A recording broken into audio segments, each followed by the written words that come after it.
آپ کی نبوت کی جو علامات ظاہر ہو رہی تھیں، آپ صلی اللہ علیہ وسلم کے بارے میں ارد گرد ایسے حالات و واقعات پیش آ رہے تھے جس سے سب کو محسوس ہو رہا تھا کچھ نیا ہونے والا ہے۔ میں اس سلسلے کا پہلا واقعہ آپ کے سامنے رکھنا چاہتی ہوں۔ آپ سب جانتے ہیں کہ اللہ تعالیٰ نے سیدہ ہاجرہ اور سیدنا اسماعیل علیہ السلام کو جو پانی عطا کیا وہ زمزم کے نام سے مشہور ہے۔ زمزم کا کنواں مکہ میں موجود تھا، لیکن بہت مدت گزر جانے کے بعد وہ کنواں رفتہ رفتہ بند ہو گیا۔ کنویں کے اندر پانی موجود تھا، لیکن اس پانی سے لوگ نفع نہیں اٹھا پاتے تھے۔ آہستہ آہستہ کنویں کی جگہ آنے والی نسلوں سے فراموش ہو گئی۔ جب اللہ تعالیٰ نے اپنے حبیب محمد صلی اللہ علیہ وسلم کو بھیجنے کا ارادہ کیا تو ایک نشانی ظاہر کی۔ اب اس کنویں کا پانی بھی باہر آنے کے لیے بےتاب ہو گیا۔ اللہ تعالیٰ کے حکم کے مطابق تو زمزم کے کنویں کی کھودائی کے لیے آپ کے دادا کو بار بار خواب دکھایا گیا۔ اس خواب کے بعد اس جگہ کو آپ کے دادا نے خوب اچھے طریقے سے پہچان لیا، تو انہوں نے چاہا کہ اس کی کھدائی کریں، لیکن آپس کا اختلاف ہو گیا، کیونکہ قریش چاہتے تھے کہ یہ سعادت محض عبد المطلب اور اس کے اہل خانہ کے درمیان ہی نہ گردش کرتی رہے، اس سعادت کو ہم بھی حاصل کریں۔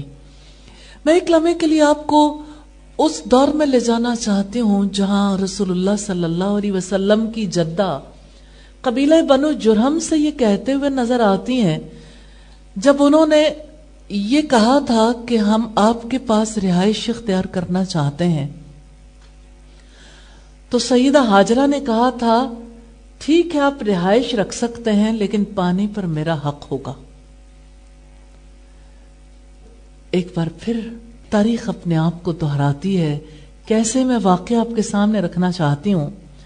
شیخ ابراہیم نے اپنی کتاب میں لکھا ہے نبی کریم صلی اللہ علیہ وسلم کے بارے میں، آپ کے دادا محترم عبد المطلب کے بارے میں، وہ سیدنا علی رضی اللہ تعالیٰ عنہ سے روایت کرتے ہیں۔ ایک صحیح روایت میں ہے، سیدنا علی فرماتے ہیں سیدنا علی کے بھی دادا تھے آپ صلی اللہ علیہ وسلم کے دادا، کیونکہ دونوں چچا زاد بھائی تھے۔ کہتے ہیں کہ عبد المطلب نے بیان کیا کہ میں حتیم میں سو رہا تھا۔